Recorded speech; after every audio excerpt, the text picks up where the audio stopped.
toujours. Amen. Quiconque. Et non pas tout le monde. Quiconque n'est pas tout le monde. Amen. Que le nom du Seigneur soit béni. Alors, j'ai juste un petit message pour ce soir qui va nous amener à prier.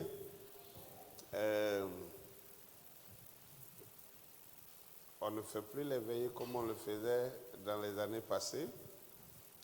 Je crois que ceux qui ont duré dans cette église savent qu'on faisait une veillée chaque mois. De l'autre côté, on faisait une veillée chaque mois. Mais maintenant que dans l'année, nous avons retenu trois veillées. Et malgré tout, vous ne venez pas. Les gens, bon, pas vous, parce que vous êtes déjà là. Ceux qui ne sont pas venus ne viennent pas aux veillées. Gloire à Dieu. Mais vous devez savoir une chose. Dans la vie d'une église, il y a des étapes. Amen. Dans la vie d'une église, il y a des étapes.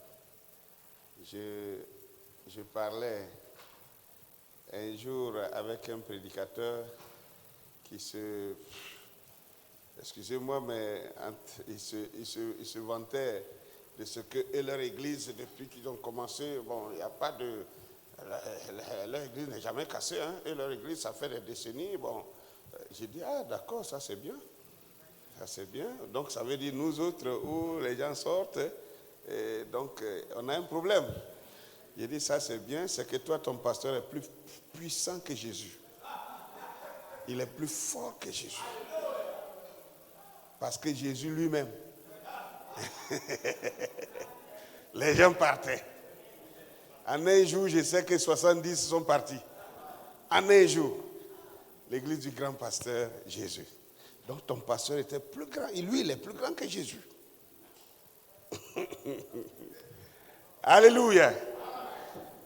Souvenez-vous que tout ce qui est écrit dans la Bible n'est pas écrit pour les arbres, pour les cailloux, pour les montagnes, pour les eaux. C'est écrit pour les humains. Et ces humains-là, c'est vous et moi. Amen. Et un jour, un homme partait à la guerre. Il s'appelait Gédéon. Et il avait une troupe nombreuse de plus de 30 000 hommes. Amen. Gloire à Dieu. Mais combien réellement sont arrivés sur le terrain de bataille? 300. À peine 10% de ces 30 et quelques mille hommes. Gloire à Dieu. Gloire à Dieu. Et ça, ce sont des écrits qui ne sont pas anodines. Ce sont des écrits qui doivent s'accomplir toutes les fois. Amen. Et quand ça arrive dans la vie d'une église ou d'un ministère, vous devez vous souvenir de ces choses. Et vous rendre compte que vous qui êtes là, qui traversez cette époque, cette période, vous êtes des vainqueurs. Amen. Parce que c'était des tests que Gédéon a donnés à ces soldats-là. Amen. Gloire à Dieu. Il a donné des tests à ces soldats-là pour pouvoir voir ce que Dieu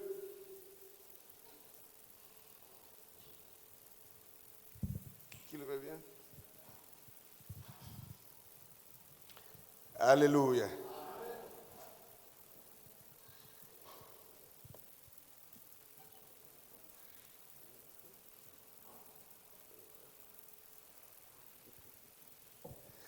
Ah, d'accord.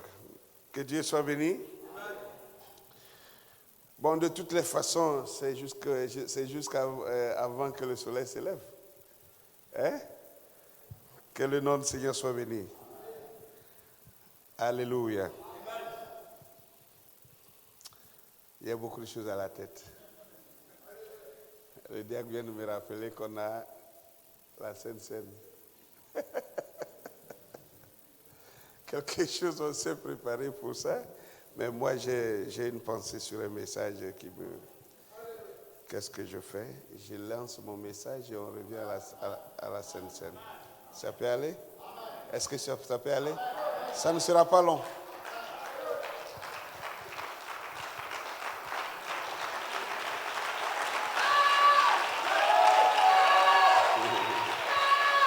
Alléluia.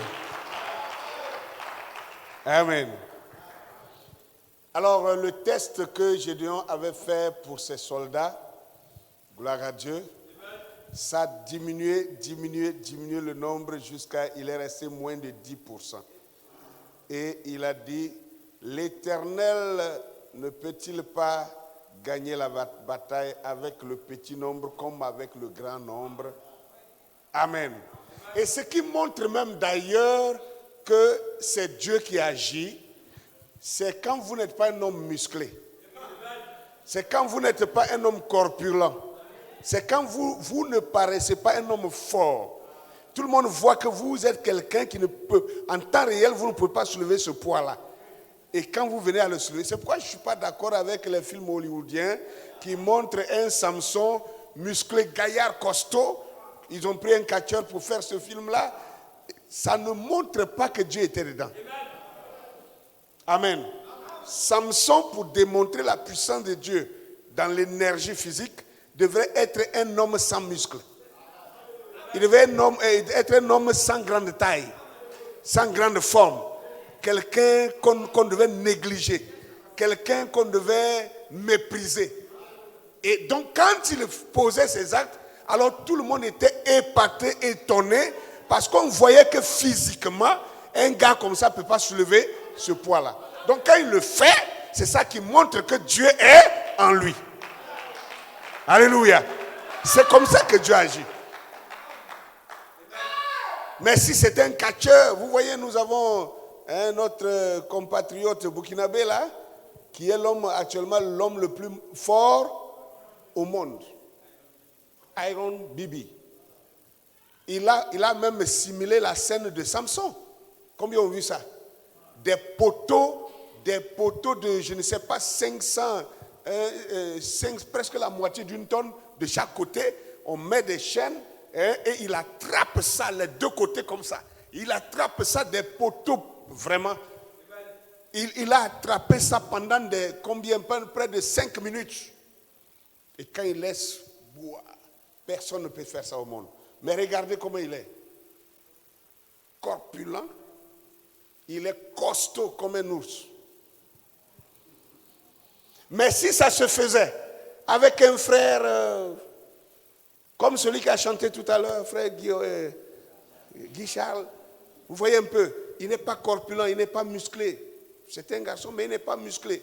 Mais imaginez que lui, il fasse une chose comme ça, ça va sortir de l'ordinaire. Les gens vont dire, non, ça là, ce petit-là, il est possédé. Non, il y a un esprit qui est en lui. Non, c'est pas simple. Ah non, c'est comme ça. Alléluia. Que le nom du Seigneur soit béni. Alors, une église qui est paisible pendant des décennies, cela, c'est bien. Mais ça veut montrer aussi que, amen, je n'ai pas envie de dire certaines choses. On dit sinon, il n'y a rien dedans. Il n'y a rien dedans. C'est gros, mais il n'y a rien dedans. Amen. Là où Dieu est, il y a des mouvements.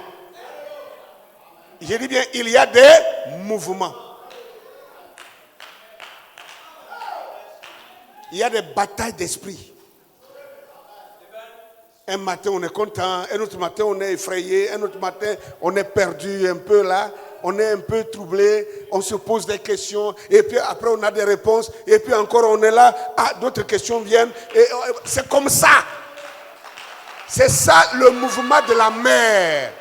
Perpétuellement, il doit y avoir des vagues. Et les vagues ne sont pas là pour rien parce qu'il y a un vent qui déclenche les vagues. Alléluia. Et comme dans le monde, le vent ne peut jamais manquer, le vent fait vivre la mer. Et la mer se nettoie avec les vagues. Et le jour, la mer arrête, même ne serait-ce que pour 5 minutes sans vagues, ce sera la fin du monde. Ça va signifier qu'il n'y a plus d'air dans le monde. Et s'il n'y a plus d'air, la respiration de tout être s'arrête. Est-ce que vous comprenez quelque chose? Les mouvements, les vagues, le travail, ça prouve qu'il y a la vie. Que le nom du Seigneur soit béni. Est-ce qu'on peut se tenir debout?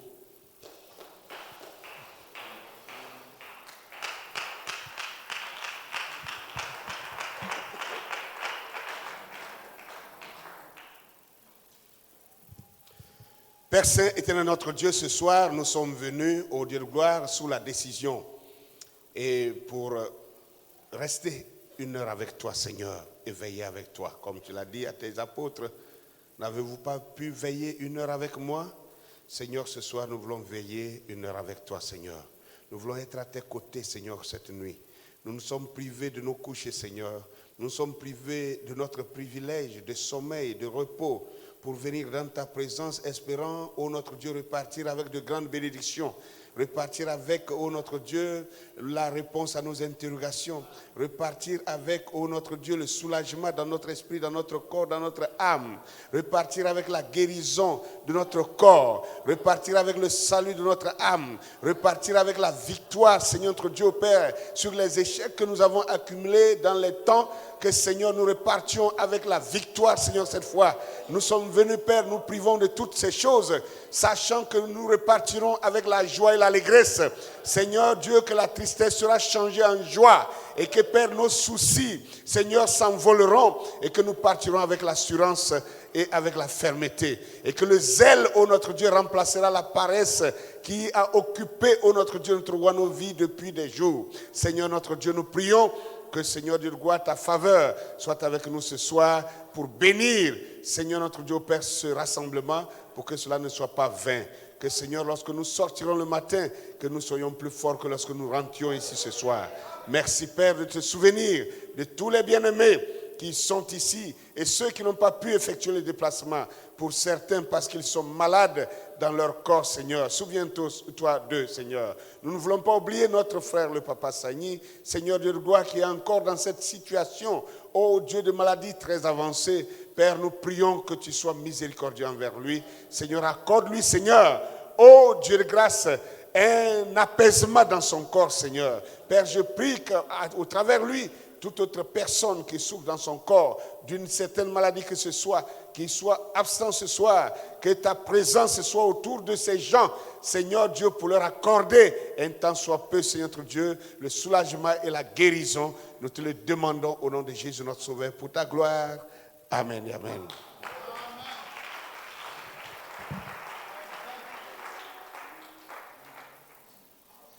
Nous prenons nos Bibles. Nous allons lire 2 écritures. Après, vous allez vous asseoir et je vais lire la 3e écriture. Jean chapitre 21, le verset 15 à 19. Jean chapitre 21, le verset 15 au verset 19 nous dit ceci. Après qu'ils eurent mangé, Jésus dit à Simon-Pierre, « Simon, fils de Jonas, m'aimes-tu plus que ne m'aiment ceux-ci » Il répondit, « Oui, Seigneur, tu sais que je t'aime. » Jésus lui dit, « Paie mes agneaux. »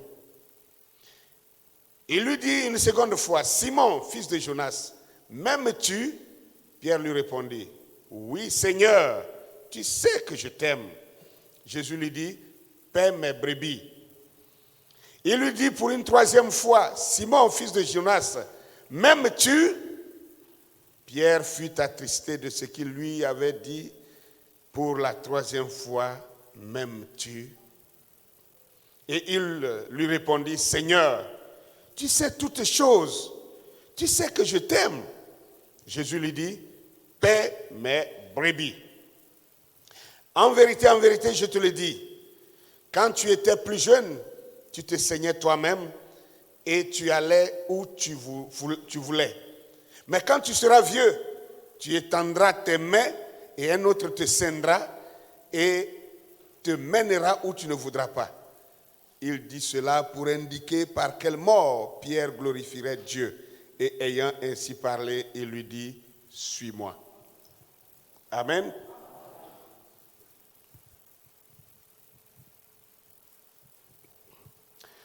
Prenons Esdras chapitre 1, le verset 5.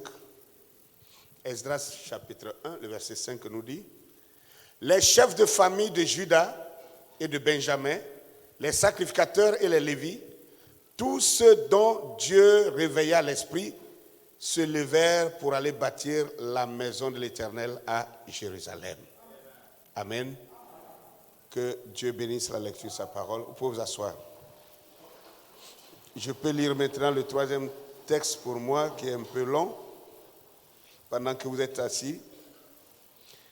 C'est Genèse chapitre 45, le verset 16 à 28.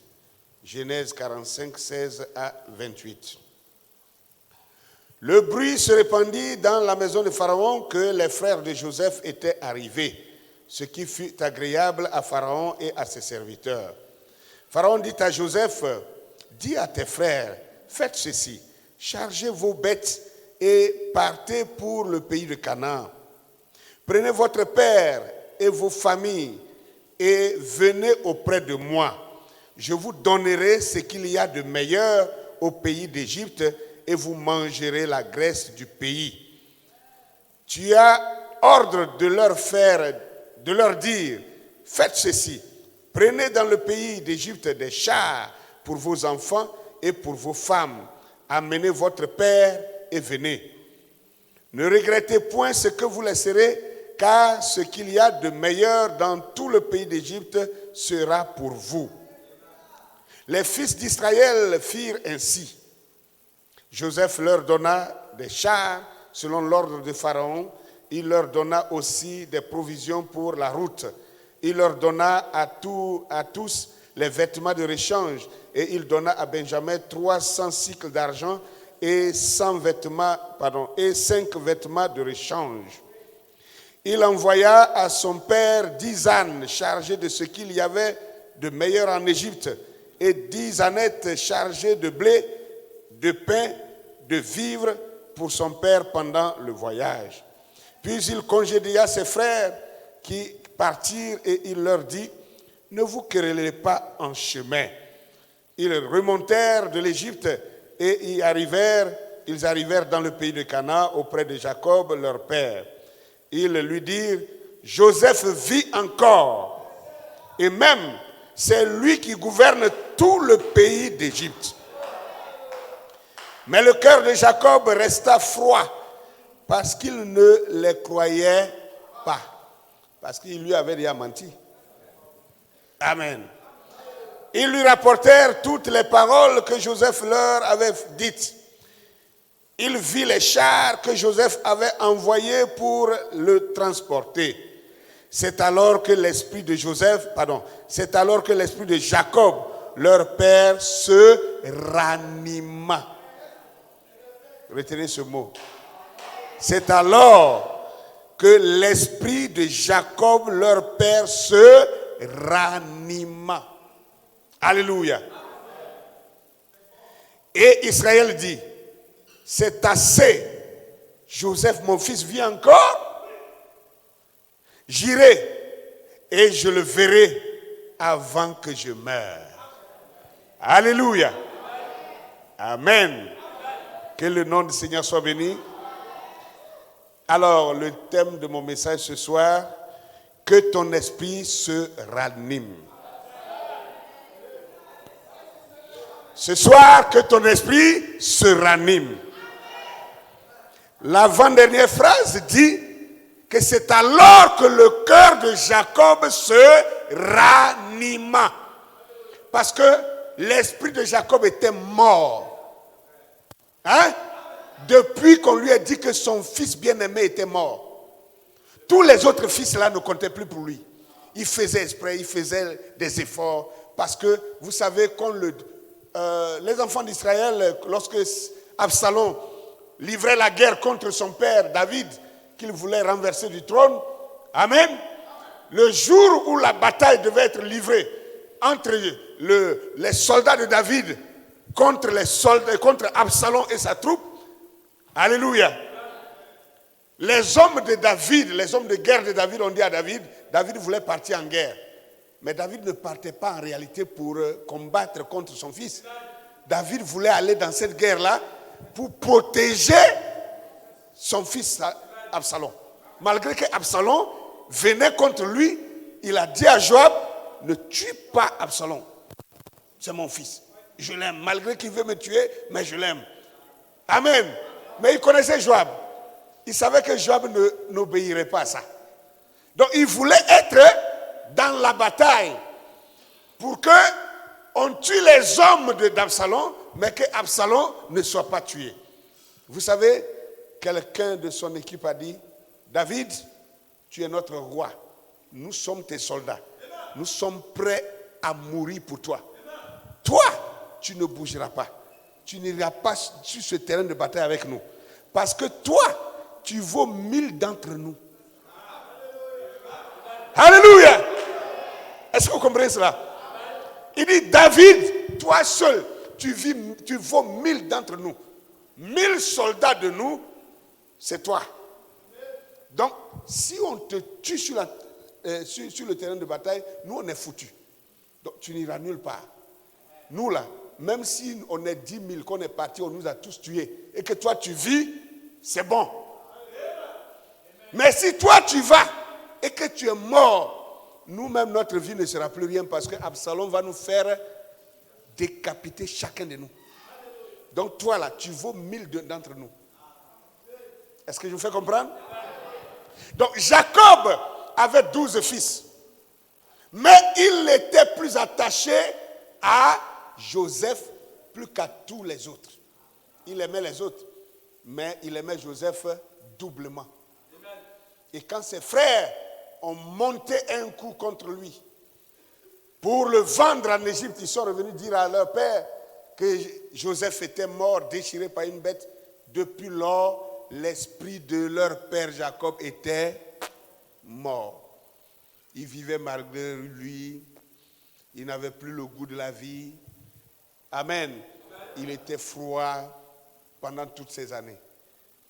Vous voyez, vous allez dire que je dis n'importe quoi, mais la Bible vient de dire que quand ses frères sont revenus, quand les frères de Joseph sont revenus, qu'ils ont dit à leur père, non papa, notre frère Joseph, il n'est pas mort, il est vivant. Et d'ailleurs, nous t'annonçons que c'est lui qui gouverne tout le monde entier. Parce que l'Égypte, c'était le gouvernement mondial. Alléluia. C'était la puissance première au monde entier. C'était comme aujourd'hui, disons, gouverner les États-Unis. Amen. Je m'imagine ce Kenyan là, le jour où on lui a dit que son fils a pris les commandes aux États-Unis.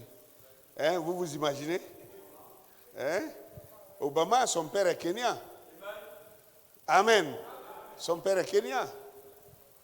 Gloire à Dieu. Alors donc, on vient dire à Jacob, Joseph, ton fils, est vivant. Notre frère là, on t'avait dit que les animaux l'avaient bouffé. Mais papa, pardon. Nous-mêmes là, c'est nous, on avait monté ce coup là. On en avait marre de ces révélations. Ça nous étouffait. Nous, on ne comprenait rien. Donc ça nous énervait tellement que nous-mêmes, on voulait le voir disparaître. On avait décidé nous-mêmes de le tuer. Mais on ne s'est pas entendu entre nous. On a tenté, on l'a jeté dans le puits. Après, on ne s'est pas entendu entre nous. Et d'autres sont passés derrière pour aller l'enlever. Nous, on voulait le tuer, mais on voulait l'égorger. Ça a fini. Mais il y a un d'entre nous qui aimait beaucoup l'argent. Il a dit on n'a qu'à le vendre. Amen. On l'a vendu. Papa, on te demande pardon. Aujourd'hui, c'est lui qui est en Égypte, qui gouverne le monde entier. Et il nous a envoyé venir te dire, il veut que tu viennes pour voir sa gloire. Alléluia. La Bible dit que quand il a entendu pour la première fois, il n'y croyait pas. Mais quand il a vu les preuves, quelles étaient les preuves? N'importe qui ne pouvait pas déplacer. C'est comme tu es dans ton village et puis un coup tu vois des 4, c'est marqué dessus PR. Comment on appelle ça? Comment on appelle les plaques présidentielles là? Hein? D10. Tu vois les D10. Alignés 4, new comme ça. Nickel. Venez encercler ton campement. Hein? Ah, moi, qu'est-ce qui se passe? Gloire à Dieu. On dit non, le président de la République dit qu'il veut te voir. Même si tu ne croyais pas à cette parole, si tu connais les plaques d'immatriculation, quand tu regardes les véhicules, tu sais que tous ces véhicules-là viennent de la présidence. Tu vas croire. Amen. Il ne les a pas crus.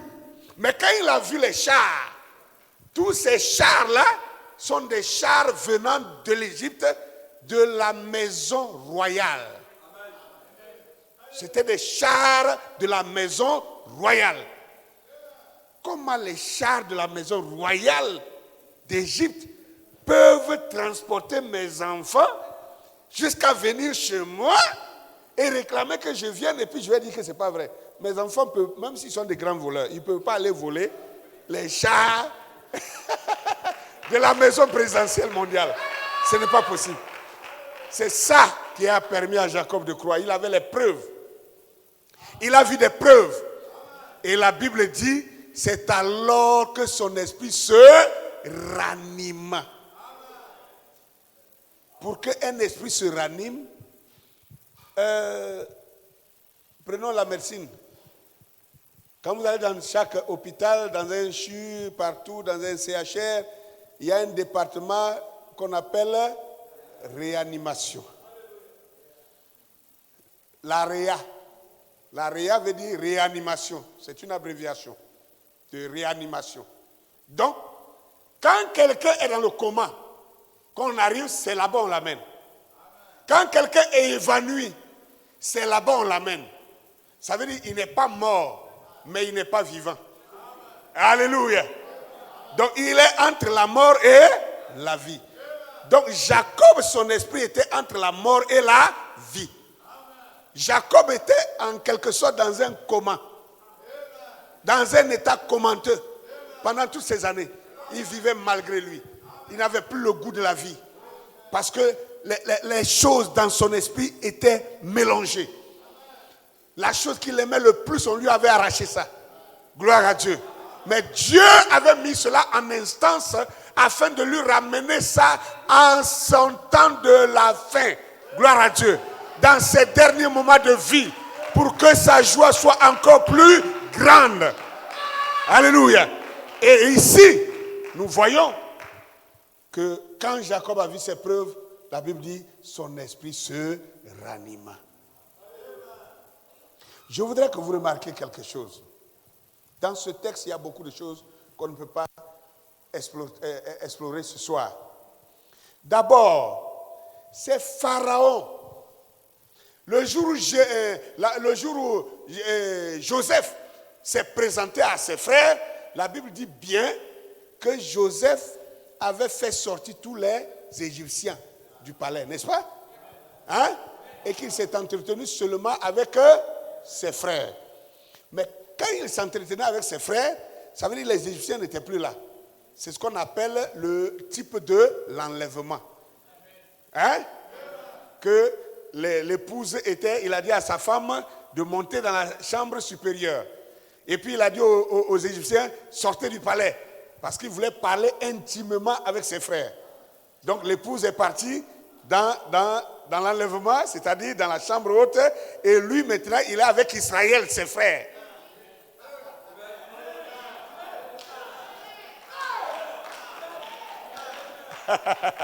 Alléluia.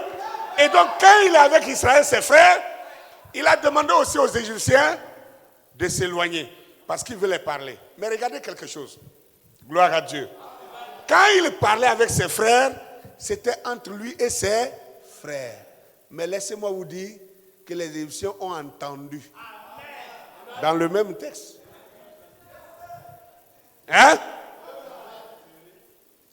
Le premier verset que j'ai lu dit quoi? Le verset 16. Genèse 45, 16. Il dit, le bruit se répandit dans la maison de Pharaon que les frères de Joseph étaient arrivés. Le bruit, c'est ce qui était secret est dévoilé. Gloire à Dieu. Et quand le bruit s'est répandu, le bruit est arrivé même jusqu'à dans la maison de Pharaon. Qui a amené l'information là-bas? Des Égyptiens qui étaient là, qui ont entendu. Amen. Et qu'est-ce que Pharaon a pris comme décision? Il dit maintenant, gloire à Dieu. Alléluia. La Bible dit, le bruit est arrivé dans la maison de Pharaon, que ses frères étaient arrivés, ce qui fut agréable à Pharaon et à ses serviteurs. Regardez bien, Pharaon ne s'est pas fâché parce que les frères de Joseph sont venus. Non, la Bible dit, cela lui fut agréable. C'est-à-dire, il était content d'apprendre que cet homme intelligent, non seulement lui, ses frères arrivent. Ils sont venus. Ils doivent être d'une famille des hommes intelligents. Donc j'ai besoin d'une famille comme ça pour m'aider dans mon royaume. Voilà pourquoi il était intelligent, il était content.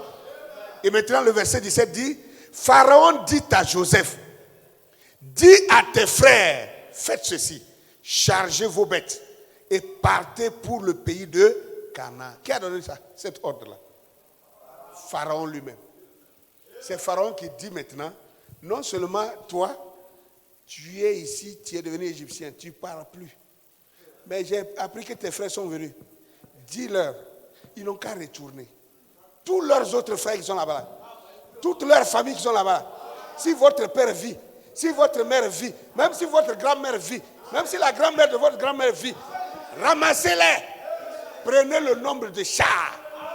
Si c'est aujourd'hui, allez voir un Sican. Prenez le nombre de cars UTB qui peut transporter. Alléluia. Toute votre famille depuis Canaan, amenez-les ici. Ramenez-les ici. Voilà l'Égypte qui était méchant là. L'Égypte qui était méchante là. C'est cette Égypte là qui est là. Hein? Prenez votre père et vos familles et venez auprès de moi. C'est Pharaon qui parle, hein, ce n'est même pas encore Joseph. Prenez qui? Votre père et vos familles et venez auprès de moi. Je vous donnerai ce qu'il y a de meilleur au pays d'Égypte. Waouh! Je vous donnerai ce qu'il y a de meilleur au pays d'Égypte. Et vous mangerez la graisse du pays. Tu as ordre de leur dire, faites ceci. Pharaon même va loin pour dire, c'est même un ordre. C'est un ordre. Ne laisse pas ta famille dans un pays de famine, dans un pays de misère. Moi-même, j'ai besoin d'eux ici. Qu'ils viennent, je vais leur donner la meilleure partie de mon pays. Ils seront dans le beurre. Alléluia! C'était une invitation au bonheur. Ce n'était pas une invitation au malheur. C'est une invitation au bonheur. Gloire à Dieu. Prenez dans le pays d'Égypte des chars pour vos enfants et pour vos femmes. Amenez votre père et venez. Ne regrettez point ce que vous laisserez, car ce qu'il y a de meilleur dans tout le pays d'Égypte sera pour vous. C'est-à-dire, chez vous là-bas, là, vos habits sales, vos trucs bizarres de campement là. Ne regrettez pas d'avoir laissé vos vieilles marmites. Laissez-moi ça. Ici en Égypte, on a des marmites en or. Alléluia. Vous allez manger dans des ustensiles en or. Vos chaussures seront des chaussures de qualité. Vos vêtements seront des vêtements de qualité. Ce ne sera pas des yougou, des haillons. Ne regrettez pas ce que vous allez laisser là-bas. Est-ce que c'est moi qui dis ça? C'est la Bible qui dit ça.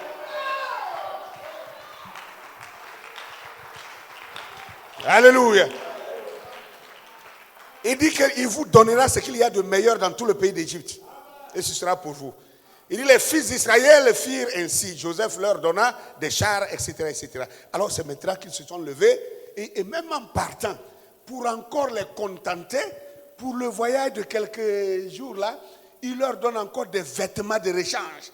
Eux qui étaient venus chétifs, affamés, avec des chaussures trouées, des pantalons avec des yeux derrière. Ils repartaient maintenant avec des vêtements royaux, avec des valises de rechange sur le chemin. Oh, alléluia! Alléluia!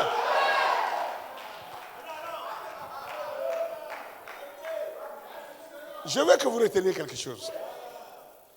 Au bout de tout ça, vous allez comprendre pourquoi la Bible conclut au bout là-bas pour dire qu'il se leva un pharaon qui n'avait point connu.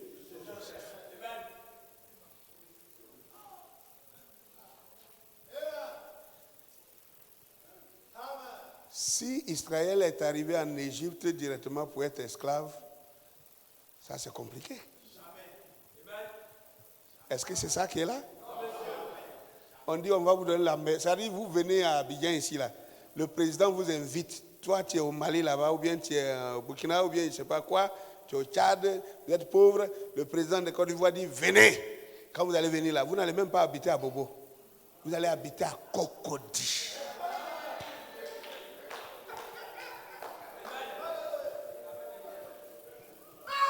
Cocody résidentiel, non loin de ma maison. Mais c'est ce langage-là qu'il est en train de tenir ici. Il dit, ce qu'il y a de meilleur dans le pays sera pour vous. Vous allez posséder tout ce que vous voulez. Ce qu'il y a de meilleur. Alléluia. Que le nom du Seigneur soit béni. Alors, ainsi Joseph a fait venir tous ses frères. Amen. Que le nom du Seigneur soit béni. Amen. Amen. Ils ont pris des chars. Ils ont pris les 4x4 D10.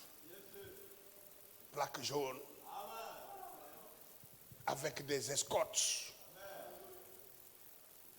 De la garde présidentielle. Et des forces spéciales. Cagoulés, masqués. Et le pauvre vieux est assis dans son village, dans la misère, dans la galère, affamé parce que depuis le matin, il n'a même pas eu un peu de baka et de gnomi. Il réfléchissait à comment il va s'en sortir avant le soir. Et il voit une escorte venir encercler sa maison. Il dit, bon, c'est que c'est fini. La famine était en train de me tuer. Maintenant, voilà, les gens viennent pour m'achever. On dit, non, non, le vieux, ce n'est pas pour te tuer. On vient pour te faire vivre. On va même te rajeunir encore. Alléluia. Mais Jacob ne croyait pas tout ça. Quand ses fils lui parlaient, c'est quand il a observé l'escorte qui avait accompagné ses fils. C'est alors qu'il s'est rendu compte que c'était la vérité. Et la Bible dit, alors son esprit se ranima. Frères et sœurs, tout ce que nous disons, tout ce que nous prêchons depuis un temps, il se peut que ton esprit est encore en éveil, en berne du moins, je veux dire. Ton esprit est en berne, ton esprit est encore commenteux, mais fais confiance à Dieu. Peut-être ce soir,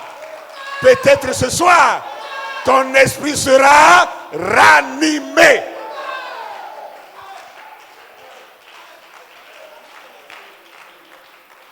Alléluia. Pour qu'un esprit se ranime, cet esprit avait déjà été abattu. Cet esprit avait été contrarié. Cet esprit avait été torturé. Cet esprit avait été dans le tourment avec beaucoup d'interrogations. Mais quand les réponses arrivent, alors l'esprit se ranime.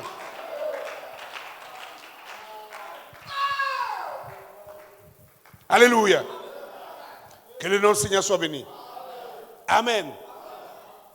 Et c'est pourquoi Esdras, le livre d'Esdras ici nous a montré comment même les Juifs qui avaient été déportés à Babylone, de Babylone, ils devaient faire 70 ans là-bas.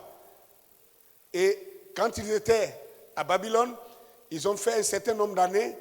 Et quand ils étaient proches, n'est-ce pas, de la fin de la prophétie de Jérémie, alors il y a eu basculement.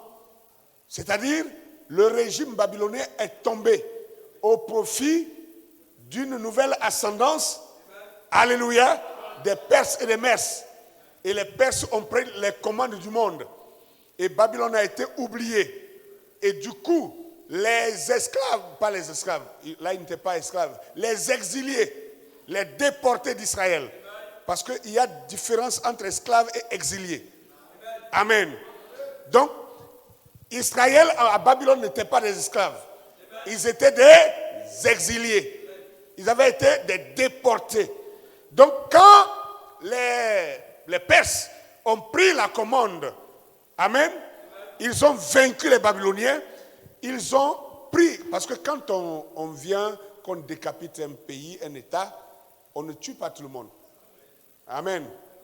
On tue tous les gens zélés qui n'apportent rien. Mais on choisit les intelligents, les savants. On les protège. Même s'il n'est pas d'accord avec vous, mais vous savez qu'il est un savant. Et qui peut, c'est lui qui permet à l'État d'inventer des choses, de créer des choses. On te prend de force ou de gré, on te prend, on t'amène. Hein, et tu vas aller aider leur gouvernement aussi à réussir dans sa progression. C'est comme ça qu'ils ont pris, puisque Daniel, Meshach, Shadrach, Abednego, hein, tous ces gens-là étaient considérés comme les sages des sages à Babylone. Alors, les Perses les ont pris, ils ne les ont pas tués, ils les ont encore exiliés chez eux. Et ils se sont retrouvés à Louise. Amen. Amen. Et avec eux, un grand nombre de Juifs qui ont été aussi encore déplacés pour aller là-bas. Et qu'est-ce qui va se passer? Ici, la Bible dit que quand le temps des 70 années était accompli, la prophétie, quand elle arrive à terme, que vous le voulez ou pas, ce qu'elle avait dit là, c'est ça qui arrive. Mais maintenant, retenez une chose. Sur un certain panel de groupes de WhatsApp, des pasteurs ont commencé à faire des débats sur ma personne. Parlant. Non, il dit que non, que les Juifs là, que le signe que nous sommes des Israélites, c'est qu'on a été esclavagisés et tout ça. Mais tout ce qu'il est en train de dire là, mais pourquoi les gens ne sont pas revenus? Pourquoi tout le monde ne revient pas? Il dit, dans votre tête là, vous regardez les films hollywoodiens et vous voulez que ça s'accomplisse comme ça. Ici là, même quand Dieu avait dit, quand Jérémie prophétisait, vous allez partir en déportation pour 70 ans. Il dit après les 70 ans, vous allez revenir. Écoutez bien, c'est ça la prophétie. Mais regardez l'accomplissement. Dans l'accomplissement, quand les 70 ans sont terminés, tous les Juifs ne sont pas revenus. Lisez-moi les Écritures, trouvez-moi où ils sont revenus tous. Et puis, ceux qui revenaient par vagues. Et en minuscule. Tout le reste, là, ils sont restés là-bas. Jusqu'aujourd'hui. Ils ne sont pas tous revenus.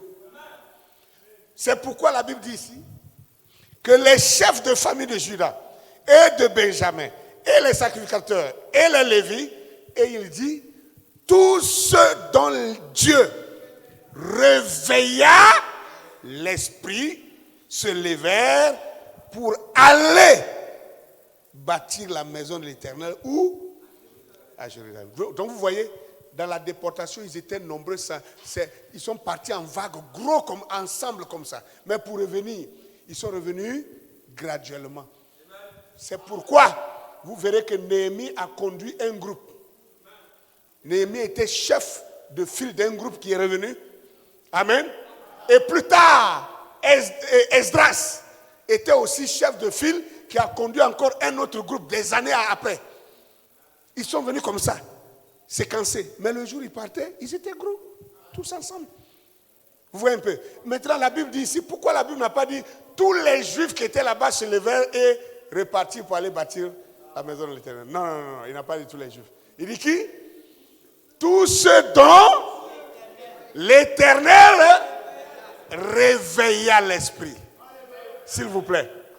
Ce n'est pas tout le monde qui revient.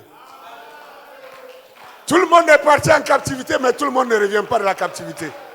C'est seulement ceux dont l'Éternel réveille l'esprit. C'est ceux-là qui reviennent. C'est pourquoi je vous ai dit la dernière fois, c'est une question de foi. Ne confondez pas ce que vous regardez dans les films hollywoodiens. Moi, je continue de maintenir ma position. Quel que soit ce que frère Branham a dit, il nous a expliqué, c'est nous, on ne comprend pas. Il nous a dit, même parlant d'Israël qui est là-bas, là, il a dit quoi? Un frère, allez chercher. Toutes les fois qu'il a parlé de cet Israël, il dit, un ami m'a envoyé un film l'autre jour.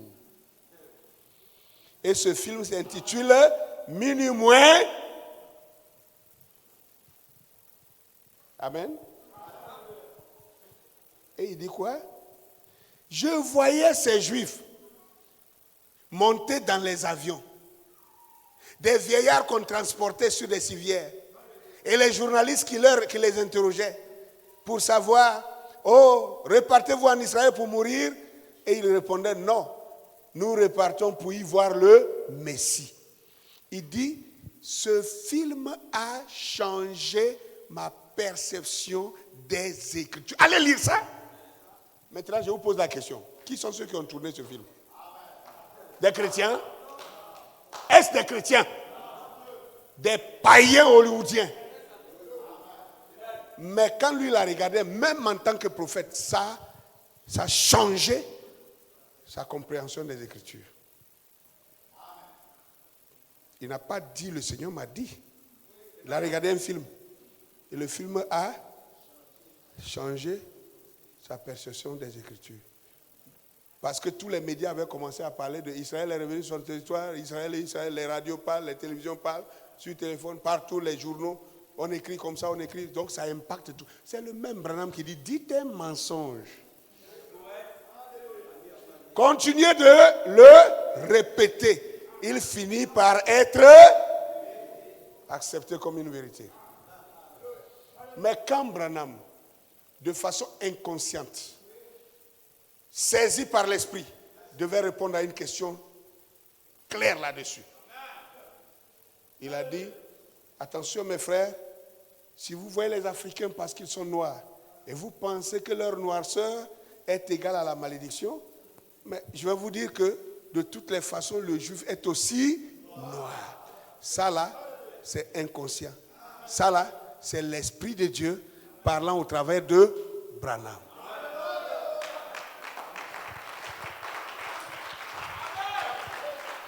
Quand on lui pose une autre question, alors que nous sommes déjà en 1954, alors que déjà, Israël était déjà revenu sur son territoire depuis en 1948. Ok? Donc environ 6 ans après qu'Israël était déjà là-bas, on lui pose la question, est-ce que les 12 tribus perdues là, est-ce qu'on peut les localiser? Est-ce qu'on peut encore les localiser? De vous à moi, hein? Pourquoi n'a-t-il pas dit, mais les localiser comment? Ils sont déjà là-bas. La question, en fait, ce serait aussi plus simple comme ça. Est-ce que la réponse devait être comme ça? Attends, vous cherchez à localiser encore quel Israël? Mais ils sont déjà là, ils ont déjà reconstitué leur État, non? Mais ils sont là-bas, ils sont en Palestine. C'est comme ça qu'il a répondu? Non. Quand c'est l'Esprit qui parle, l'Esprit est obligé de dire la vérité. Sans influence.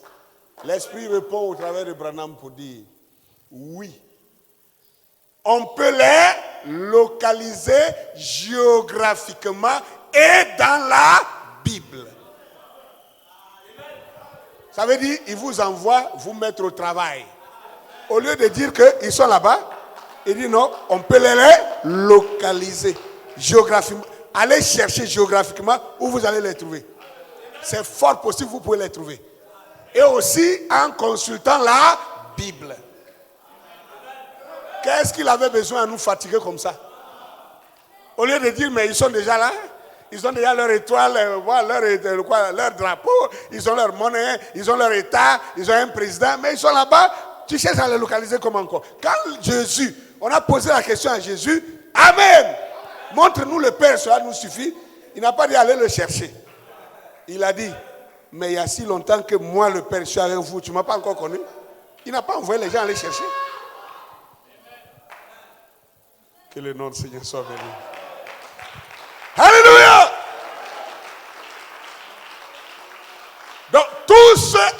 l'Éternel a réveillé l'esprit, ce n'est pas tous les Israélites. Non, ce n'est pas tous les Israélites. Ce n'était pas eux tous. Mais parmi eux là, ceux que l'Éternel a réveillé l'esprit, parmi eux, c'est eux qui sont revenus. Est-ce que ça va? Que le nom du Seigneur soit béni. Alléluia. Je voulais ressortir quelque chose d'autre d'important dans cet autre texte que nous avons lu ici, dans Jean. C'est là-bas que je vais terminer, puisque je vous ai dit que je ne voulais pas être long. Vous savez, le livre de Jean, ce texte-là, Jésus dit, Simon-Pierre, m'aimes-tu puisque plus que ne m'aiment ceux-ci, ceux-ci là, il a indexé qui? Les autres apôtres. Tu es tellement zélé que je vais te poser maintenant la question. Ton zèle là, tel que tu es zélé, tu penses que toi tu m'aimes plus que les autres là? Il dit, Seigneur, oui. Toi-même tu sais que je t'aime. Ok. Comme tu m'aimes, paie mes agneaux. Les agneaux, ce sont les petits du mouton. Pierre devait être souriant et 32 dents dehors.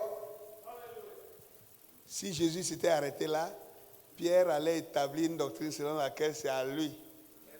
Et Jésus a dit de commander les autres. Jésus a répété la question. Simon, m'aimes-tu vraiment? Il dit, oh Seigneur, mais tu sais que je t'aime? Oui, je t'aime. Paie mes brebis. Ah, d'accord, j'ai compris. Simon, pour la troisième fois, je te demande, m'aimes-tu? Là maintenant, il a compris qu'il y avait quelque chose dans l'air. La Bible dit, il est devenu triste. Et il a dit, Seigneur, mais tu sais toutes choses. Si tu vois quelque chose sur moi, il faut me dire. Sinon, toi, tu sais que moi, je t'aime. Bon, si mon amour là n'est pas correct, toi, tu sais toutes choses. Dis-le-moi, sinon moi, je t'aime. Il dit, ok. Paie mes brebis. Gloire à Dieu. Amen. Maintenant, la suite est la chose qui m'intéresse. La suite, il dit, Alléluia. En vérité, verset 18, en vérité, je te le dis, quand tu étais plus jeune, tu te saignais toi-même et tu allais où tu voulais. Mais quand tu seras vieux, tu tendras tes mains et un autre te ceindra et te mènera où tu ne voudras pas. C'est-à-dire, ceindre ici, c'est t'habiller, te vêtir. Quand tu étais jeune, tu te lavais, toi-même tu portais tes habits, en tout cas Mais quand tu seras vieux, que tu n'auras plus de force. Combien ont déjà un papa ou bien un grand-père qui n'arrive même plus à s'habiller? Hein? Vous voyez comment il est assis là maintenant comme un enfant? Et même son caleçon là, c'est quelqu'un qui va venir, quelquefois c'est son enfant, son fils qui va venir lui porter ça. Et puis on soulève sa main comme ça, comme un enfant, on met dans l'habit, on soulève l'autre, on met dans l'habit, et puis il est assis là comme ça, et puis on met les boutons, il ne peut plus rien faire. Jésus dit, quand tu étais jeune, tu te saignais, c'est-à-dire tu t'habillais toi-même, et tu cachais ton intimité, personne ne pouvait le voir, parce que tu avais la force, tu avais tout ce qu'il fallait, la jeunesse était en toi, et tu faisais ce que tu voulais. Mais quand tu seras vieux, ça, ce sera du passé. Quelqu'un d'autre, tu vas maintenant tendre les mains comme ça et c'est quelqu'un d'autre qui va t'habiller. Et ce quelqu'un d'autre va t'entraîner pour t'amener là où tu ne voudras même pas aller. Et tu n'auras pas de force pour résister à ça. Gloire à Dieu. Gloire à Dieu. Alléluia. Et la Bible conclut maintenant pour dire que Jésus a dit cela pour indiquer de quelle mort Pierre glorifierait Dieu. Amen. De quelle mort Pierre mourrait à la longue. Que le nom du Seigneur soit béni. Je voudrais ne pas trop disséquer ce qui est dedans, mais je voudrais gagner un temps en vous disant ceci. Vous savez, vous avez vu dans ces 2 jours-là beaucoup de bagarres sur le net, dans le monde dit du message. Moi, j'appelle ça le monde branhamiste. Les soucoupes continuent de tomber. Un pasteur surchauffé, très zélé, est venu pour dire qu'on le veut ou pas, frère Branham, il est le chemin. C'est Branham qui est le chemin. C'est Branham qui est la vérité. C'est Branham qui est la vie. Vous n'avez pas vu ça? C'est terrible. C'est à la limite honteux, scandaleux. Mais vous savez quoi? Quand l'Esprit de Dieu quitte une œuvre, hein? Le reste qu'on appelle Ichabod là, c'est ça qui est là. Si tout ça là ne vous enseigne pas, ne vous montre pas qu'on est à une croisée de chemin, qu'il y a quelque chose de nouveau, alors je suis désolé. Tous ces dérapages là ne peuvent pas être en vain. Ça n'arrive pas comme ça, en vain. Ça arrive quand quelque chose se passe.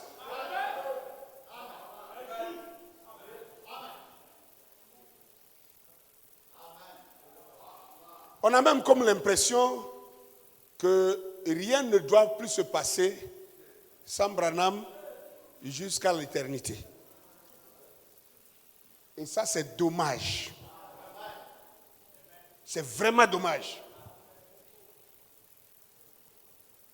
Si Branham devient le chemin, la vérité et la vie, alors n'en voulez pas aux adorateurs de Branham.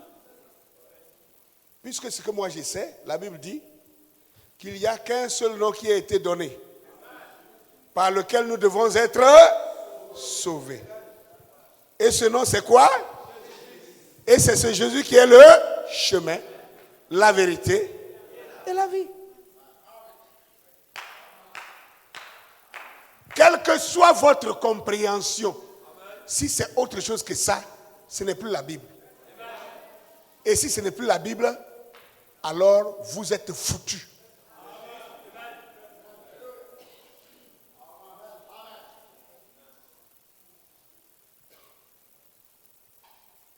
Non, la parole faite chair. Branham n'est pas le seul en qui Dieu s'est fait chair. Non. Paul était la parole faite chair. Je veux quelqu'un pour me dire le contraire de ça. Je veux quelqu'un pour me dire le contraire de ça. D'ailleurs, ce ne sont que des spéculations et des déductions. Le seul homme qu'on peut indexer dans la Bible qu'il a été fait Dieu, c'est un seul homme. En dehors de Jésus, là. C'est Moïse. C'est Moïse où il est écrit, noir sur blanc, où l'Éternel lui-même parle à Moïse en disant, vois, je te fais Dieu. Le seul homme. En dehors de ça, tout le reste là, même jusqu'à Branham, c'est des déductions. C'est des déductions qui pourraient être justes et vraies si nous comprenons ces déductions-là. Mais pas dans les extrapolations comme nous sommes en train d'arriver. Ça, c'est une déviation dramatique et grave et gravissime. C'est ouvrir un chemin direct pour l'enfer. Ou alors écrivez-moi la Bible. Alléluia. Pourquoi les gens font ça? Je vais vous dire une chose. Dans chaque pays, Il y a beaucoup de choses que vous ne savez pas. Non, c'est moi, je suis le premier, c'est moi, je suis le premier à croire le message dans ce pays. Quelqu'un dira ça. Et ça, il s'accroche à ça. Donc pour lui, tant que le nom de Branham est cité, lui, il est en avant. C'est-à-dire, lui, il est devant, il sera vu. Donc si vous commencez à ne plus parler de Branham, vous allez le trouver sur le chemin parce que c'est ça qui fait sa gloire. Hein? Quelqu'un d'autre dira, dans ce pays, c'est moi, j'ai la plus grande assemblée du message. Là encore, c'est toujours attaché au nom de Branham. Donc si vous commencez à ne plus prononcer le nom de Branham, lui, il est en danger. Il ne vous laissera pas continuer. Est-ce que vous comprenez les choses? Non, c'est moi, tous les pasteurs, etc. sont mes enfants. Donc c'est moi le père de tous les enfants dans le message ici. Comme tout ça, c'est toujours le message. Donc le nom de Branham est toujours le nœud. Si vous essayez de ne plus parler de Branham, alors lui, il n'est plus vu. Alors, il va vous trouver, vous allez le trouver sur le chemin. Amen. Amen. Amen. Il y a beaucoup de choses. Mais je voudrais que vous sachiez une chose. Cette écriture des gens vient de dire quelque chose de très important. Vous savez, les gens confondent beaucoup de choses. Moi, je ne cherche pas les pasteurs pour qu'ils viennent là, pour que moi je les commande, pour que je sois le chef, pour que les autres soient en bas de moi. Non. Dans la vie, si nous sommes vraiment chrétiens, que nous avons des ministères, nous cherchons d'autres ministères pour collaborer avec, pour coopérer avec. Même les ministres qui sont nés de mon ministère, je dois comprendre moi-même que tant qu'ils sont encore bébés ministres, je les encadre jusqu'à ce qu'ils deviennent matures. Et quand ils commencent une œuvre, je dois les encadrer pour que l'œuvre grandisse. Ma prière est que même quelqu'un qui est sorti de mon ministère puisse un jour avoir une église plus grande que la mienne. En ce moment, qu'est-ce que je ferai? Je l'aurai maintenant comme un fils qui collabore avec moi. Pas toujours pour continuer de commander, de dominer, d'écraser. C'est ça qui fait que les gens sont dans ces choses-là. La Bible dit, quand tu étais petit, tu te saignais toi-même. Amen. Mais lorsque tu deviendras grand, cette capacité-là te sera enlevée. Quelqu'un d'autre le fera à ta place. Tu sais, quelqu'un d'autre, vous savez c'est qui? C'est ton propre fils. C'est ton propre fils. La maman de chacun de nous ici nous a placé des couches quand on était petit. On a fait caca sur les pieds et les mains de notre maman. Maman nous a lavés. Nous a manipulés comme ça quand on était enfant. Nos papas ont essuyé nos déchets quand on était bébé. Mais quand nous grandissons, pour les pères qui ont la grâce de vivre longtemps, quand ils vivent longtemps et qu'ils ont dépassé l'âge de la vigueur, qu'ils commencent à sombrer et à un moment donné, eux-mêmes n'ont plus de force, ils vont devenir comme des bébés, quoique vieux. Et ce sont leurs propres enfants qui vont nettoyer leur derrière. Ce sont leurs propres enfants qui vont les laver et les habiller et faire exactement ce que eux ils faisaient quand vous étiez petits. À la fin, vous leur ferez ce qu'ils vous ont fait au départ. Donc, au début, c'est la domination du père sur le fils. Ça, c'est normal. Quand l'enfant encore à l'âge d'immaturité, le père prend la domination. Je dis bien domination. Contrôle total sur l'enfant. Mais quand l'enfant devient un fils, s'il vous plaît, il y a une différence entre l'enfant et le fils. Tout enfant n'est pas fils. Mais un fils n'est plus un enfant. Tout fils a dépassé l'étape d'enfance. Et c'est un enfant devenu mature qu'on appelle le fils. Tant que l'enfant est à l'étape d'enfant, le père a le droit de dominer sur lui, de contrôler la vie de cet enfant. Mais quand l'enfant devient un fils, c'est-à-dire, il est devenu mature, en ce moment, le père change sa formule de relation avec ce dernier. Ce n'est plus une domination, ça devient une collaboration. Est-ce que je vous fais comprendre? Ça devient une relation de collaboration. Et quand le fils devient, je ne sais pas quoi, passe au 3e âge, que le père devient un vieillard qui perd ses forces, la chose change encore. C'est-à-dire, le fils maintenant prend le contrôle sur le père. Je ne sais pas si je me fais comprendre. C'est les lois de la vie. C'est les lois de la vie. Pourquoi dans le ministère, les gens ne veulent pas respecter ça? Tu vas continuer à contrôler ton enfant. Même quand il est devenu fils. Même quand il s'est marié. Même quand il a déjà sa famille. Il a son foyer. Amen. Et tu veux le traiter encore comme un enfant? Ça ne marche pas. Tu dois maintenant parler avec lui comme un collaborateur. Mais le fils, s'il est sage, s'il est vraiment fils, s'il est vraiment sage, s'il est vraiment mûr, il va comprendre que dans l'étape de collaboration, on garde toujours un œil de respect pour son père. Alléluia.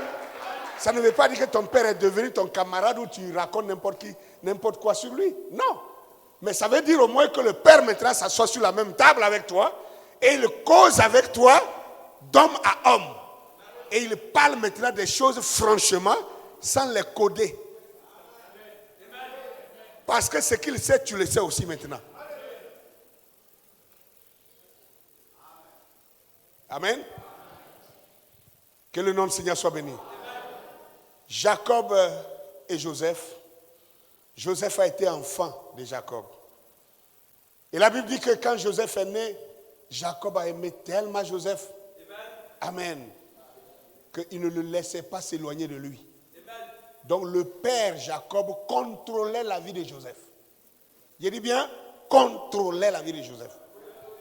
Il ne le laissait pas aller où il veut. Et il le contrôlait.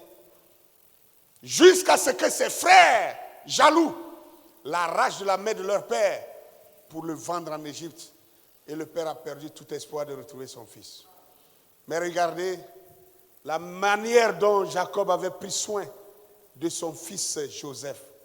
À la fin, quand Joseph est devenu gouverneur, Joseph a pris soin de son père Jacob dans ses derniers temps de vie de la façon la meilleure, comme son père l'avait fait dès qu'il était encore petit. Est-ce que vous comprenez maintenant le texte où je voulais en venir? Alléluia. Et chacun de nous avons ce devoir-là envers nos parents. C'est un devoir, s'il vous plaît. C'est un devoir. Il arrive des fois où les enfants n'arrivent pas à comprendre l'amour de leurs parents. Et ils pensent que les parents en font trop. Mais aucun homme hors de votre père et de votre mère ne vous aimera plus que ceux-ci. Aucun. Quelle que soit la rigueur que les parents appliquent sur toi, c'est dicté par l'instinct d'amour parental. Peut-être les trouvez-vous trop durs, mais cette dureté, amen, convoite quelque chose. Cette dureté vise quelque chose. Ça vise à, déclencher le meilleur en vous. Et quand vous deviendrez meilleur, si réellement les parents ont réussi à déclencher le meilleur en vous, ils le font aussi pour eux-mêmes. Parce qu'ils vont vieillir avant vous. Et quand ils le seront, si jamais ils avaient déclenché la bonne chose en vous, alors en retour, vous prendrez soin d'eux sans bavarder. Alléluia. Que le nom du Seigneur soit béni. Donc, cette chose, naturellement, est aussi applicable dans le ministère. C'est aussi applicable dans le ministère. Et nous devons comprendre ça. Amen. Ne nous livrons pas à des vaines excitations pour montrer qu'on aime Branham. On aime Branham, on aime Branham, on aime Branham. Répète ça 10 000 fois. Que tu aimes Branham, ça ne t'amène nulle part. L'amour, même quand elle existe, ce n'est pas en le bavardant. C'est en le vivant.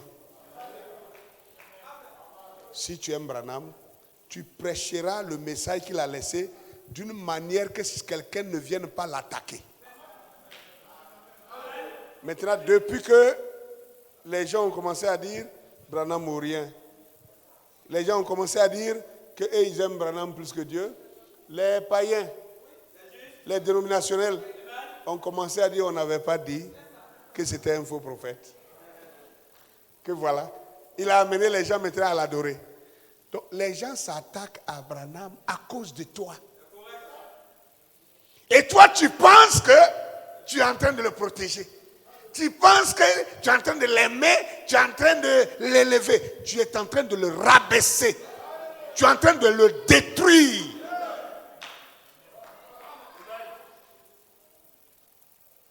Marcelo Tunasi est venu. Il a répondu à celui qui a dit que Branham est le chemin, la vérité et la vie. Il a dit Branham n'est pas le chemin. Branham n'est pas la vérité. Branham n'est pas la vie. Celui qui croit ça va en enfer. Point. Il a raison. Vous voyez ce que vous déclenchez? Vous voyez ça? Mais pourquoi on se comporte comme si Dieu n'avait jamais envoyé quelqu'un sur la terre si ce n'est Branham? Est-ce avant Branham, Dieu n'a pas envoyé quelqu'un? En ce moment, pourquoi il est septième? Pourquoi il est septième? Vous chantez, même dans vos chants, dans vos danses, dans vos déclarations. Septième message, septième message, septième. S'il y a septième, il y a sixième. S'il y a sixième, il y a cinquième. S'il y a cinquième, il y a quatrième. S'il y a quatrième, il y a troisième. S'il y a troisième, il y a deuxième. S'il y a deuxième, il y a premier. Alors, voyez le modèle, les modèles du passé. Si les autres là, fidèles des autres messagers, s'étaient accrochés et dit que ça ne doit pas passer, ça ne doit pas passer à un autre, ça ne serait jamais arrivé à Branham. Jamais ça ne serait arrivé à Branham. Pourquoi vous ne voulez pas que pour vous passe? Pour vous, là va passer. Voilà. Ça va passer. Bien. Tu veux pas, c'est pour un temps. Le temps là, quand le temps arrive, ça passe. Si tu refuses de suivre le mouvement, tu restes dans une dénomination. La dénomination, c'est de refuser de suivre le mouvement suivant de Dieu. C'est ça la dénomination. C'est tout. Il n'y a pas autre chose. Dénomination ne veut pas dire ne pas croire à Branham. Non. Dénomination, ça veut dire, c'est-à-dire quand Luther était sur scène, amen, il était celui qui détenait la vérité pour sa saison. Et tous ceux qui le croyaient étaient dans la vérité. Quand Luther, son temps est passé, que Dieu a envoyé Wesley, tous ceux qui sont restés attachés au message de Luther et qui ont refusé de faire un pas en avance pour entrer avec Wesley, ils sont devenus une dénomination. Ça, vous savez ça? Maintenant, vous faites semblant de ne pas savoir qu'après Branham, il va avoir aussi une fin. Parce que quand son message accomplit le but pour lequel il était venu, c'est-à-dire sauver la dernière brebis de l'épouse. Je dis bien de l'épouse. Quand ça est terminé, c'est fini, son message est terminé. Dieu passe à autre chose. Refusez de suivre le pas suivant, vous devenez une dénomination.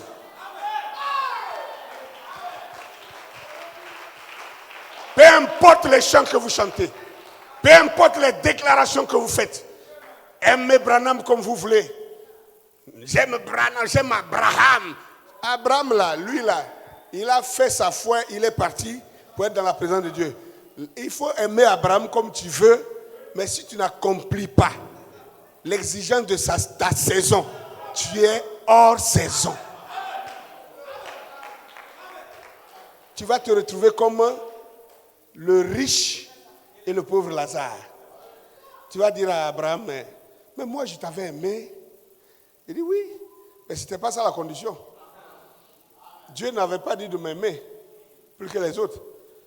Il t'avait dit de croire à la parole de ta saison. C'était tout. M'aimer n'a rien à voir avec ça. Tu m'as aimé, tu as bien fait. D'ailleurs, il a dit, il faut aimer même tes ennemis. Donc on a le devoir d'aimer tout le monde. Donc tu m'as aimé là, tu n'as rien fait de plus. Alléluia! Donc, que ton esprit se ranime. Sors de ton état commenteux. Que ton esprit se ranime. Si Dieu est en train même de ranimer l'esprit des politiciens, l'esprit des politiciens est en train de se réanimer. L'esprit des économistes est en train de se ranimer. L'esprit des scientifiques est en train de se ranimer. Vous pensez que Dieu commencerait où d'abord, avant d'arriver à tout ça? Vous croyez que Dieu commencerait où? C'est le spirituel qui conduit le physique. Vous ne pouvez pas être le peuple de Dieu et Dieu va vous laisser pour aller activer des gens de l'autre côté. Je vous avais dit que vous le voulez ou pas, vous allez voir ça tous les jours. Vous allez voir ça tous les jours. Voilà un changement au Burkina. Et le nouvel homme fort, lui, il vient et dit, non, nous voulons changer de partenaire. Point. Il n'a pas froid aux yeux. Il a dit ce qu'il pense. Il dit, il veut changer de partenaire. Ça te plaît, ça ne te plaît pas, ce n'est pas son problème. Changer de partenaire, celui qui peut comprendre n'a qu'à comprendre.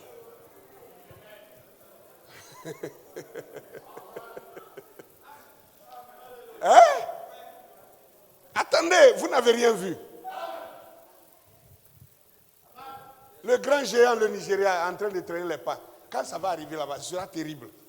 Terrible. Quand ce géant-là va se lever, je crois que ce sera le point final. Mais ça va arriver. Ça va arriver. Personne ne veut encore être toujours courbé sous des fouets. Personne ne veut. Tout le monde veut maintenant se redresser. Et chacun va se redresser.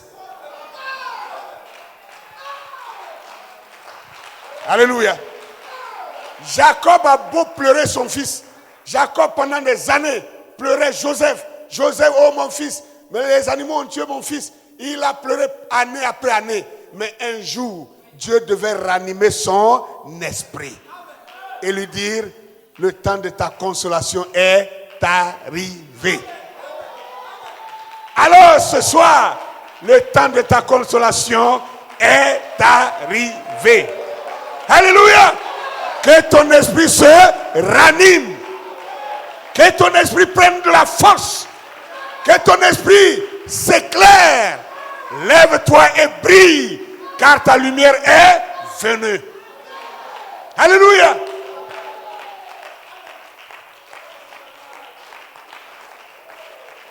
Des faux prédicateurs qui attaquent ce que nous disons à tout moment. J'ai vu sur un panel là, ça m'a fait rire. Moi, je n'aime pas intervenir là-bas. J'ai dit, je vais vous tourmenter de loin. Je vais vous tourmenter de loin. Il ose dire non, que voilà, la reine du midi, c'est du diable. Tout ça, c'est de la fausseté. Ils attaquent fort parce qu'ils veulent que moi je vienne là. Je ne suis pas un cochon pour me battre avec des cochons. Parce que quand tu es bien habillé, que tu luttes avec un cochon, il t'amène dans la boue. Et c'est lui qui va gagner par expérience. Alléluia! Frères, sœurs, si tu es bien habillé, que tu es propre, ne te bats pas avec un cochon. Le cochon, par expérience, va t'amener dans la boue. Et quand vous vous tournez, même si tu l'as terrassé, mais ce sera dans la boue. Mais c'est toi qui seras sur lui en train de le boxer. Mais quand vous sortez là, lui, il est normal parce qu'il vit toujours dans la boue. C'est toi qui étais bien habillé là, qui vas ressortir avec des saletés. Donc, ne suis pas le cochon dans la bataille, dans la boue. Alléluia! Je reste loin et je vais vous tourmenter. Je vous tourmenterai tous les jours jusqu'à ce que votre esprit soit ranimé.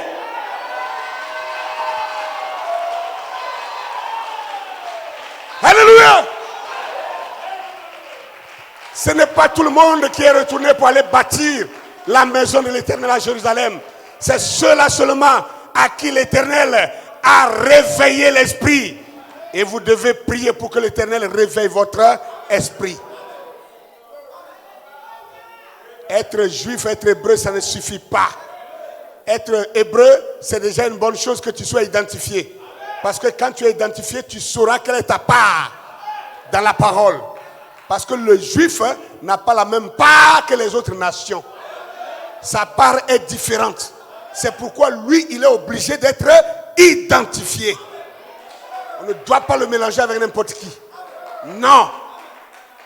Celui qui ne comprend pas, il est encore dans un état commenteux.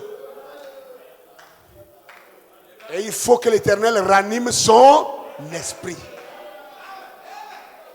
J'ai vu ce débat-là, j'étais là, j'ai riais derrière mon clavier. Regarde ça, il dit non, il coince l'autre pour dire non, il faut montrer une seule station où vraiment m'a parlé de la reine du midi. Je suis là, j'ai ri. Chez moi, même à l'école de dimanche, les enfants vont te sortir cette citation. Mais j'ai compris une chose, c'est des gens souvent, comme on le dit naturellement, ils veulent prêcher le faux pour avoir le vrai. Si tu n'es pas humble, moi je ne t'apprends pas. Tu n'as pas venu m'attaquer alors que tu as besoin de ma connaissance. Tu fais semblant, tu m'attaques.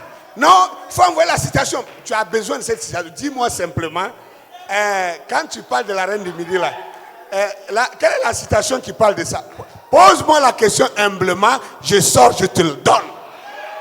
C'est comme ça qu'on coopère. Pauvre orgueilleux. Tu veux jouer les Django alors que tu veux apprendre de moi. Dans ton orgueil, je ne te donne pas. Je refuse.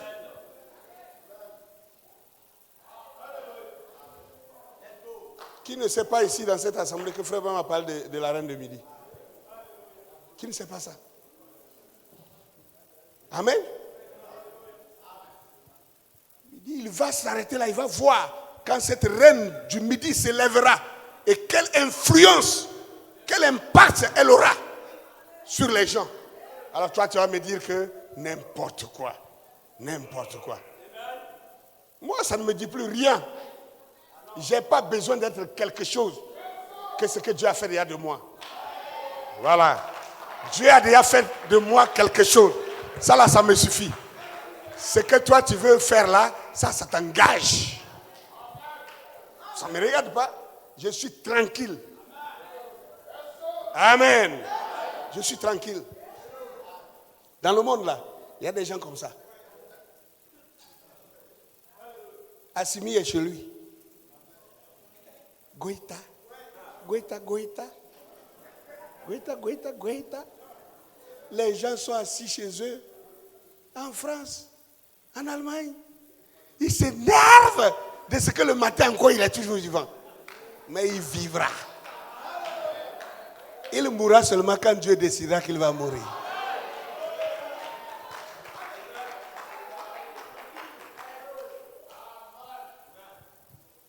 Non, vous là, vous n'êtes pas des prédicateurs, vous êtes des panafricanistes. Panafricanistes, c'est quoi? Est-ce que c'est mauvais d'être un panafricaniste? Même le panafricanisme, le combat il fait là, toi tu bénéficies de ça. Non, vous êtes des Luther, Martin Luther King. Toi là, Dieu va te frapper mal même. Parce que j'ai dit, Martin Luther King, moi je bénis son âme dans la tombe. Peu importe ce qu'il a été, Son combat m'a bénéficié. Je le dis, à qui veut l'entendre? Son combat m'a bénéficié. C'est parce que lui, il a livré ce combat. Amen. Qu'aujourd'hui, je peux aussi m'asseoir au milieu des blancs.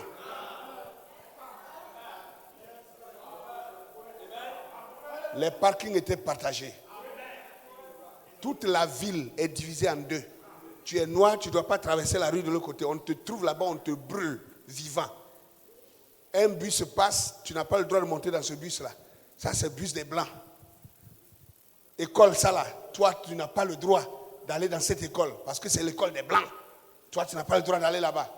Et vous allez me dire qu'il n'a rien fait? Vous allez dire qu'il était du diable, n'importe quoi. Vous racontez n'importe quoi, hein? Dans tous les combats pour la liberté, on perd des vies. Et s'il a fait marcher des gens et qu'on a massacré les gens, ce n'est pas lui qui les a massacrés. C'est le méchant qui les a massacrés. Et ce n'est pas pour ça qu'il est mauvais. Quelqu'un qui est déjà sauvé, qui a le Saint-Esprit, s'il meurt, il va au ciel.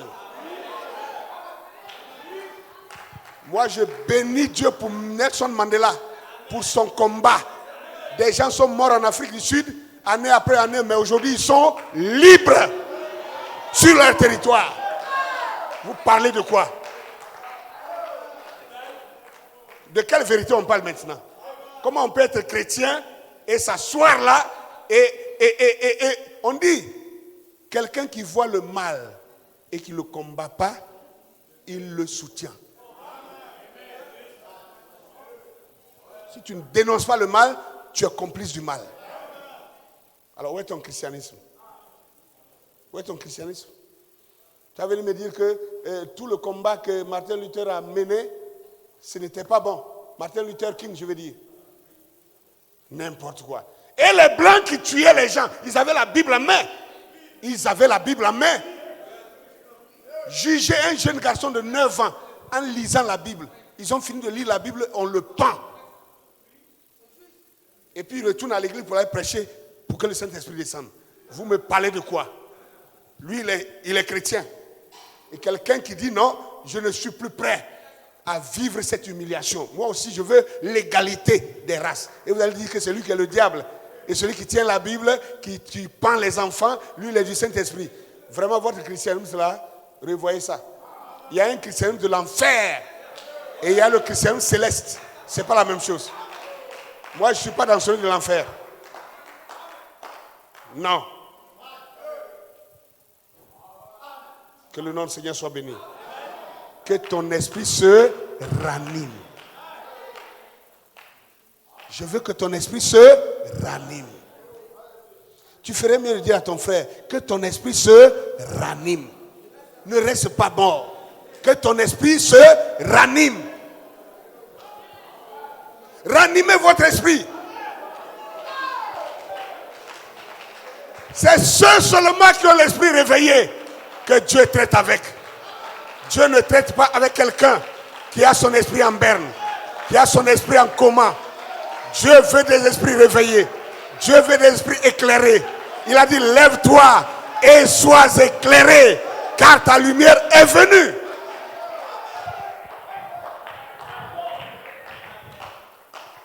À l'heure de la lumière, c'est un choix pour quiconque marche encore dans les ténèbres. Je reprends. À l'heure de la lumière, c'est un choix pour quiconque veut marcher encore dans les ténèbres.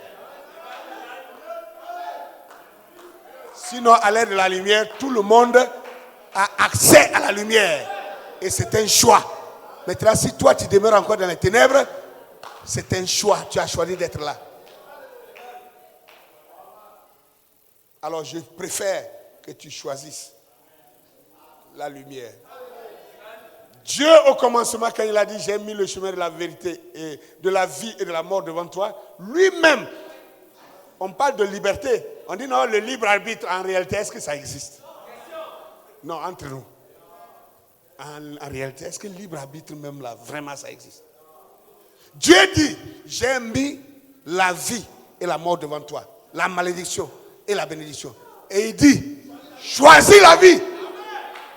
Il ne t'a pas laissé faire ton choix. Il te dit, choisis la vie. Alléluia. Quand il y a choix, ça là on dit quoi? On dit, tu as influencé mon choix. C'est ça on dit. On dit, tu as influencé.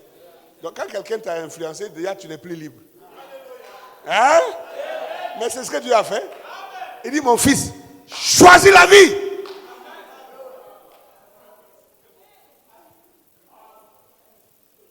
Donc comprenez. Amen.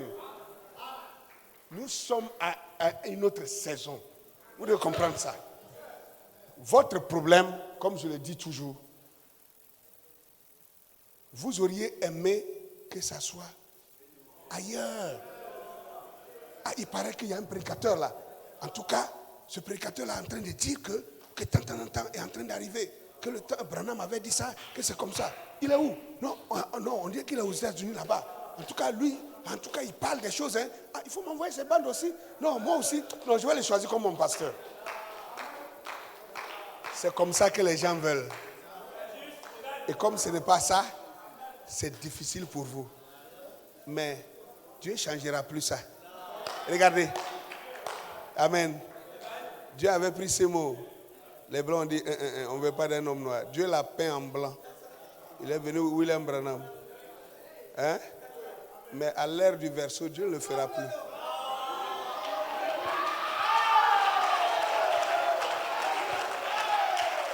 Alléluia! Je termine pour dire ceci. Dans 1 Corinthiens chapitre 1 ou 2, hein? C'est 1 ou 2? Ou 1, je crois. 1 Corinthiens 1, c'est là où Paul dit, Dieu a choisi les choses viles pour confondre les choses fortes. Il a choisi les choses faibles pour confondre les fortes, les choses qui sont fortes. Dieu a choisi ça comme ça. Il ne va pas changer. C'est toi qui dois faire l'effort pour t'élever dans ta compréhension. Ça ne sera plus ce que tu veux. Parce que ici, là, quand tu étais jeune, tu faisais ce que tu voulais. Mais quand tu seras vieux, ce ne sera plus ta volonté. Ce sera la volonté de quelqu'un d'autre. Donc ce n'est plus ce que tu veux. C'est ce que lui, il veut. Mais lève-toi. Que ton esprit se ranime. Que Dieu te bénisse.